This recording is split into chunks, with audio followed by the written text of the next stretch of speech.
Hello everyone, সবাই কেমন আছো? আমি খুব খুব খুব ভালো আছি। আমি সুকন্যা। আজ তোমাদের সঙ্গে একটা নতুন রেসিপি শেয়ার করতে চলে এলাম। আজকের রেসিপি নিশ্চয়ই তোমরা থাম্বনেল দেখে বুঝতেই পেরে গেছো।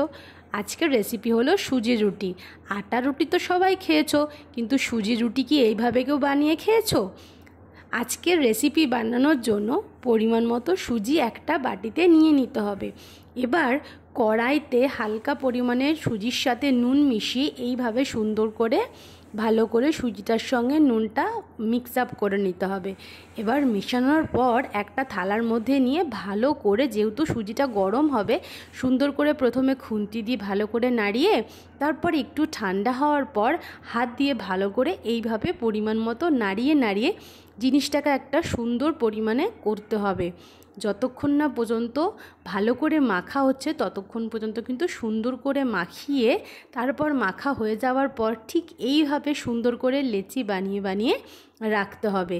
প্রত্যেকটা লেচি বানানোর পর একটা একটা করে সুন্দর করে লেচি নিয়ে রুটির শেপ দিয়ে প্রথমে হালকা পরিমাণে ময়দা মাখালেই হবে। ময়দা মাখিয়ে তারপর একটা থালার মধ্যে নিয়ে থালার পিছন দিকটা নিয়ে সুন্দর করে এইভাবে রুটিটাকে বেলে বেলে পরিমাণ মতো রেখে রেখে অনেকগুলো রুটি করে পরপর সুন্দর করে সাজিয়ে রাখতে হবে। এরপর তাওয়ার মধ্যে এপিট ওপিট করে সেঁকে নিলেই আমাদের টেস্টি টেস্টি সুজি রুটি রেডি। বাচ্চাদের কিন্তু এই সুজির রুটি একটা অন্যতম সুন্দর পদ, কারণ বাচ্চারা একঘেয়েমি খাবার খেয়ে খেয়ে আটা রুটি খেয়ে খেয়ে বোর হয়ে যায়।